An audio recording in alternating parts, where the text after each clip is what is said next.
नमस्कार प्रेक्षकांनो, स्टार प्रवाहावरील लग्नानंतर होईलच प्रेम या मालिकेच्या आगामी भागात आपण पाहणार आहोत की मानिनीला पार्थ म्हणतो, आई मला माहिती आहे तुला रम्या व वसु आत्याबद्दल मला काही सांगायचं आहे. तेव्हा मानिनी त्याला उत्तर देते, तुला काहीच माहिती नाही ते आणि देव करो तुला काही माहीत होऊन देखील नाही. आणि तेव्हा पार्थ आश्चर्यचकित होऊन विचारतो, म्हणजे कशाबद्दल बोलतेस? माझ्या आणि काव्याच्या नात्याची गाडी जी पुढे जात नाही त्याबद्दल.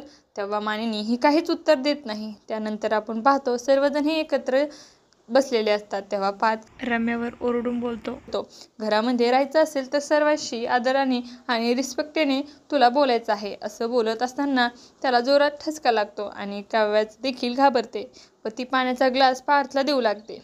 त्यावेळेस तो ग्लास मानिनी तिच्या हातातून घेते व पार्थला पाणी पाजते आणि तेव्हा काव्याला मात्र अतिशय वाईट वाटू लागते.